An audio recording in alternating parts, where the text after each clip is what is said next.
No Project Android, a gente se conecta. Tecnologia avança, complexo e direta. Fala sobre IA, manteiga no pão quente. Quem diria robô cuidando da gente. 5G no ar, velocidade fenomenal. Conversa fluida e rápida, é sobrenatural. Impressora 3D moldando o real. Da sala de aula pro mundo digital. 5G no ar, velocidade fenomenal. Conversa fluida e rápida, é sobrenatural. Impressora 3D moldando o real. Da sala de aula pro mundo digital. Passa 24, inovação tá no ar. Tecnologia transformando, nos faz pensar. De algoritmo a pixel, tudo a desbravar. Vem com a gente, cê vai se maravilhar. Realidade aumentada, vida meio sai. Bom dia, meus contemporâneos do Senac. Hoje começamos mais um episódio do Pode Ser 24. Hoje eu sou o entrevistador Samuel. Raíssa. E a gente vai entrevistar o nosso professor Danilo. Pode se apresentar, professor Danilo. Bom, primeiramente, um prazer falar com você, Samuel, Raíssa. Muito legal ter vocês participando desse projeto aqui. Sou o Danilo, estou como docente aqui no Senac há 2 anos, mas já atuo também na ETEC já há 13 anos já, além de outras atuações também, né, pessoais, projetos pessoais. E vai ser um prazer grande desenvolver esses temas que vocês vão trazer para a gente aqui. Nosso primeiro episódio vai estar falando sobre tecnologia e sustentabilidade. Vamos fazer perguntas rápidas para o senhor. Primeira pergunta: a produção de dispositivos eletrônicos afeta o meio ambiente e quais os principais problemas associados à mineração de minerais para esses dispositivos? Samuel, toda ação que a gente for fazer no que diz respeito, toda ação humana, ela vai gerar algum impacto no meio ambiente, vai gerar algum impacto no planeta, né? A questão é a magnitude desse impacto. E outra coisa, a questão sempre é quando essas intervenções, por exemplo, a mineração que você cita aí, quando ela é feita sem nenhuma regulamentação. Porque hoje nós temos leis para regulamentar para que esse impacto seja minimizado, ou até mesmo, muitas vezes, esse impacto acontece, mas depois é possível recuperar as áreas. O problema é quando isso é feito de forma ilegal, de forma irresponsável, por empresas, né, que não têm nenhuma visão de que o planeta precisa ser bem utilizado, né, os recursos naturais. Então, a grande questão não é nem a mineração, e sim aquela mineração feita de forma irregular, fora da lei e assim por diante. Sim. Como a tecnologia pode ser utilizada para monitorar e reduzir a emissão de gases de efeito estufa? Bom, nós temos hoje a questão tecnológica avançando em todos os segmentos. Avança na questão educacional, por exemplo, vai avançar no nosso cotidiano e não é diferente o avanço também nessa questão de redução de emissão de CO2, né?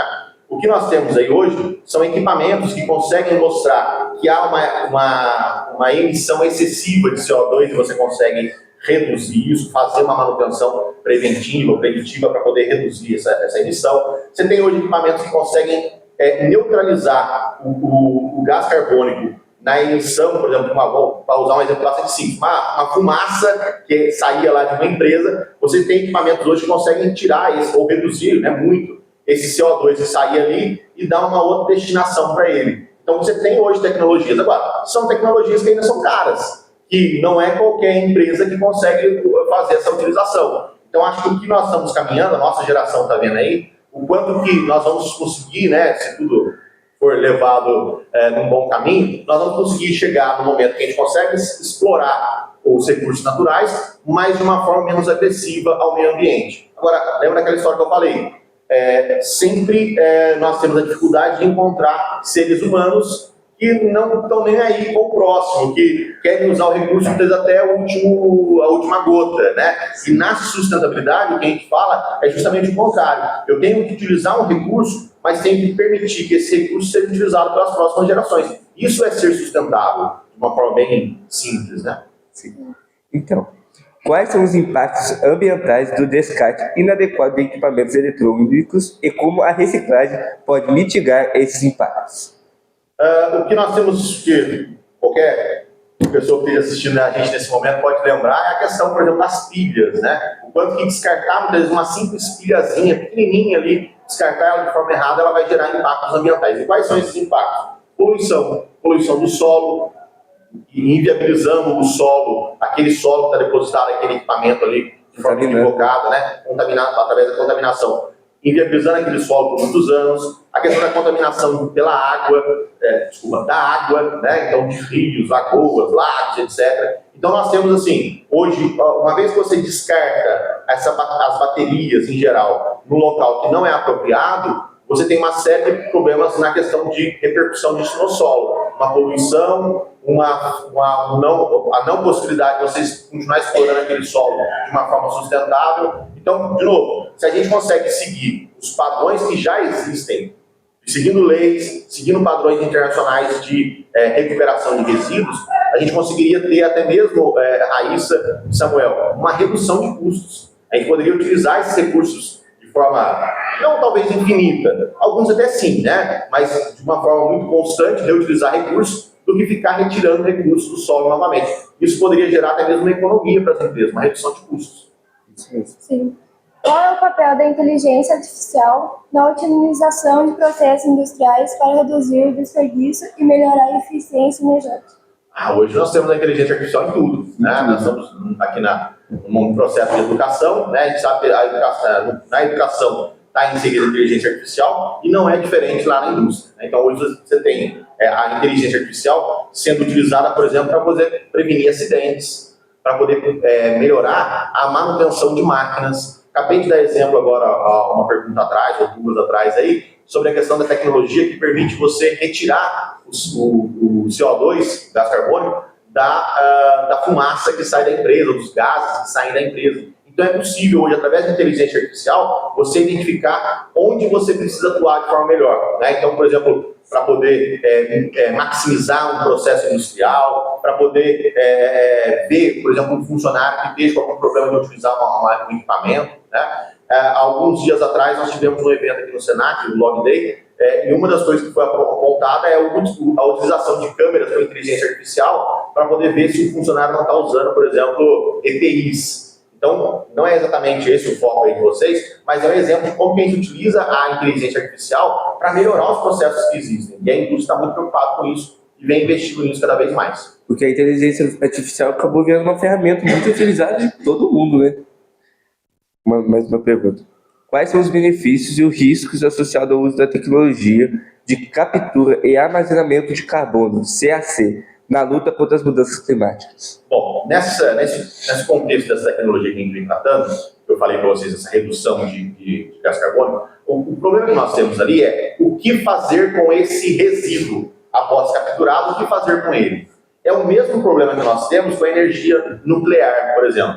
A energia nuclear, ela, até certo ponto, ela é uma energia muito boa. Mas é o que você faz com o lixo nuclear, esse é um grande problema. Então, por exemplo, você tem hoje já lugares que você consegue armazenar de forma segura, né? E esse seguro está entre aspas, a gente sabe que é uma segurança, né? Até um certo ponto limitada, mas de forma segura, para os padrões, né, internacionais seguros, o lixo nuclear. E pensando aí na questão de carbono, né, que é a preocupação nossa maior no que diz respeito à sustentabilidade aqui, hoje você tem também a recuperação desses. Então você consegue tirar o CO2, consegue, por exemplo, colocar ele em substâncias, né, lá como se fosse um líquido, né, e consegue de alguma forma trabalhar com ele depois, armazenar ele num lugar seguro, para que não infiltre, por exemplo, no solo, para que não vá poluir a água. Mas aí nós temos que lembrar que tudo isso é muito bonito falar sobre isso, mas a gente sabe que no contexto empresarial, no contexto de negócio, envolve custos. Então, e hoje não é barato você ter essa tecnologia e não é barato você dar o descarte correto, né, para essa tecnologia. Veja um problema que nós temos ainda hoje, que é na área da saúde, os lixos infectantes, né, seringas, gases e tudo mais. Hoje é muito comum, infelizmente, a gente ver parte desses lixos sendo jogado em qualquer lugar. Isso acontece ainda hoje. E é uma coisa que já é tão natural, né, já deveria ser tão avançado isso no lixo hospitalar, para ser bem claro, né, no que eu estou falando aqui. Mas a gente ainda tem problemas com isso. Então, pensando nessa questão da captura do carbono, é um problema que a gente vai ter ainda, acho que por algumas décadas ainda, ser discutido isso. Tem empresa fazendo isso de forma irregular, acho que isso estava um pouco longe. Mas é o caminho, acho que é o futuro aí. Muito bem, senhor Danilo. A gente vai fazer um corte, a gente vai para os comerciais e já voltamos com mais um convidado para completar a nossa mesa de conversa. No Projeto a gente se conecta, tecnologia avança, complexo e direta. Fala sobre a manteiga no pão quente, quem diria. Voltamos com mais uma convidada super especial, a professora Vera do Senac. Pode se apresentar. Bom dia, tudo bem? estar aqui, tudo bom, Danilo? Legal, muito bom estar aqui, eu fico feliz, principalmente assim, quando a gente está falando de assuntos tão, né, relevantes, deixa isso, a gente fica muito feliz. Ela é específica na parte de sustentabilidade. Eu queria perguntar para a senhora, qual é a sua opinião sobre sustentabilidade, toda a parte dela, assim? Nossa, muita coisa, né? Mas eu vou falar minha opinião. Eu vejo que hoje a gente sofre consequências de falta de pensar no nosso passado, né? Ou seja, lá atrás, por muitos anos, nós não fomos sustentáveis, né? Na ação. Ou seja, sustentabilidade é quando você tem atitudes e você pensa justamente na consequência das suas atitudes, não só para você, mas como um todo, para as pessoas, imagina para o nosso planeta. E com essa evolução, né, a tecnologia avança e sempre vai avançar, tem que ser. A gente tem aí avanços para nos trazer benefícios, claramente, mas a gente precisa pensar quais as consequências que vão ser trazidas com novas tecnologias que utilizam sempre os nossos recursos naturais. Então, hoje o que eu penso, né? Precisamos, de alguma forma, acelerar todo esse processo de atitudes, mas a gente vai ter que fazer também muitos reparos. E isso está muito mais no comportamento. Então, se cada um de nós começarmos a ter pensamentos sobre as nossas atitudes, que isso vai sim ter consequência para todos, já diminui, né? Parece clichê, todo mundo fala, mas tem que falar, tem que reforçar. Mas quando nós, por exemplo, pensamos nos resíduos que nós, né, mesmo acumulamos, ou seja, o nosso lixo, quando nós pensamos o que acontece no depois de casa, né, a partir do nosso portão, já é um ato, né, sustentável. Eu preciso pensar, e agora? O que eu como minha parte nisso? Então, se eu cuido, né? Às vezes eu falo, gente, as pessoas falam, meu Deus, como eu vou cuidar do planeta e ser sustentável, eu não consigo plantar uma árvore, eu não tenho como. Eu digo que é cuidar. Às vezes, se você cuida, né, de um espaço, olhando com carinho, você sempre está observando a natureza, os lugares que você passa que são importantes para a gente, você já está pensando de forma sustentável. A partir do momento que você olha, você cuida. Quando você cuida, o seu comportamento começa a melhorar. Como a impressão 3D pode contribuir para a economia circular e a redução de resíduos? Olha, não é bem a minha área, assim, eu não vou falar para você que eu super entendo sobre isso, mas eu entendo que os próprios recursos utilizados na impressão 3D, ele já minimizou, né, o todo, né, o que vai ser utilizado para, inclusive está super avançado. Eu sei que a gente aqui, talvez no Brasil, como eu falei, não entendo muito bem, a gente não tem esse recurso assim, com impacto direto, né, nos consumidores, nas pessoas, mas a gente sabe que já existe, né, muitos e muitos materiais que já são utilizados através da impressão 3D. E o próprio recurso utilizado para essa impressão minimiza o impacto que a gente vai justamente extrair do meio ambiente. O que é legal, Raíssa, pensar, né, Vera, sobre essa questão da impressão 3D, é que as impressões 3D permitem que a gente faça produtos mais personalizados. E aí você consegue produzir aquela quantidade que vai ser utilizado. Porque muitas vezes as indústrias precisam produzir muitas quantidades, sem saber até mesmo se aquele produto vai ter uma demanda para ser consumido. Então a impressão 3D, como ela tem uma impressão, como é uma coisa facilitada, você consegue fazer aquele produto já no momento que o cliente está querendo ele. Então você reduz esse consumo de um item que vai ficar abandonado ali muitas vezes, não vai ser reutilizado. Então as impressões 3D elas auxiliam nesse contexto. A gente conseguir otimizar a utilização de recurso e conseguir produzir mais. Eu penso até assim, quando ela perguntou, eu até pensei no próprio sapato, né, que a gente escuta aqui. E faz todo sentido, né, para mim.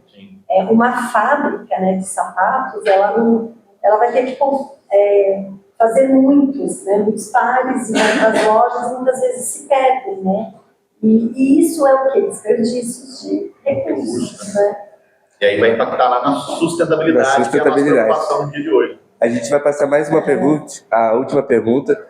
como que a tecnologia, porque a gente vive numa sociedade muito consumista, que usa vários produtos desnecessariamente. Como que, na visão dos senhores, como que a tecnologia pode afetar a redução desse consumo, sobre esse consumo? Como ela pode pensar, né, Isso. na redução.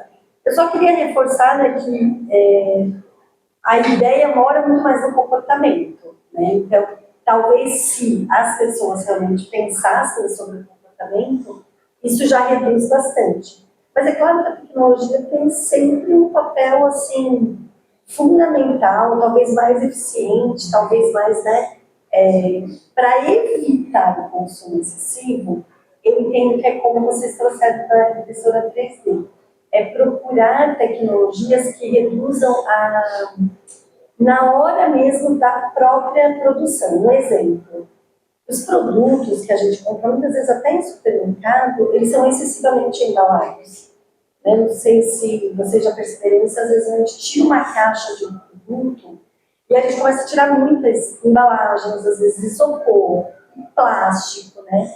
E eu entendo que isso vem lá da ponta, do começo, né? A hora que eu pego esse produto do consumidor final, ele já leva para casa.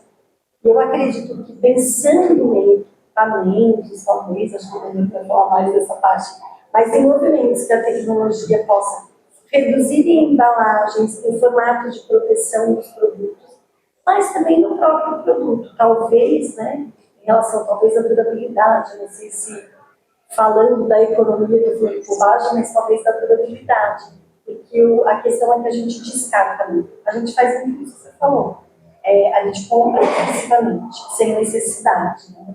E por isso que eu falei do comportamento. Quantos de nós nunca fomos impactados em comprar alguma coisa lá na Polishop, né?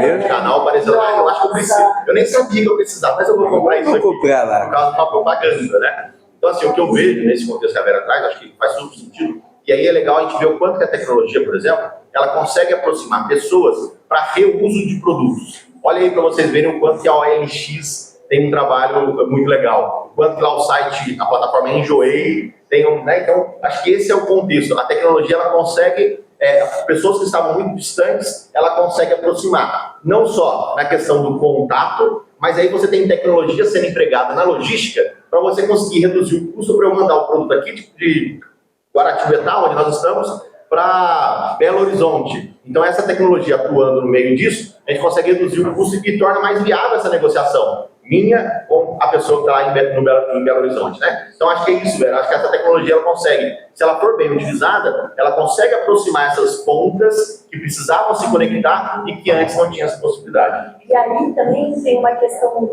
você trazer, eu até lembrei de um site que se chama Estante Virtual. Trabalha exatamente com a questão do consumo excessivo. E aí cria-se uma economia criativa. Ou seja, a estante virtual, ela faz, né, essa venda de livros que você não quer mais na sua casa. Então, mesmo processo de um OLX. Existe o consumo excessivo, mas também existe esse reverso, né? Uma forma de eu poder vender os meus produtos. Economia circular. Circular. É um nome chique. É um nome chique. Você já ouviu uma frase que me chamou a atenção? Atualmente, chique é ser simples. E ao ser simples, a gente consegue reduzir muito o nosso consumo. Né? Então, acho que é uma coisa legal que a gente vai levar para a vida aí. Verdade. Eu agradeço muito a presença da professora Vera, professor Danilo. Agradeço a sala do professor Danilo que esteve aqui. E a gente hoje sabe um pouquinho mais sobre tecnologia e sustentabilidade. Nosso primeiro episódio. Agradeço pela sua visualização. Dá uma curtida aí e vamos para o próximo episódio. O que vocês acharam de estar participando do podcast da turma C24? Bom, eu primeiro gostaria até de parabenizar, porque eu achei, acima de tudo, muito importante. A gente parar e falar sobre esse assunto é, assim, um passo gigante. Então, fiquei feliz de ter sido convidada, né, embora não contribui tanto, mas para mim é um momento muito importante e, assim, parabéns mesmo.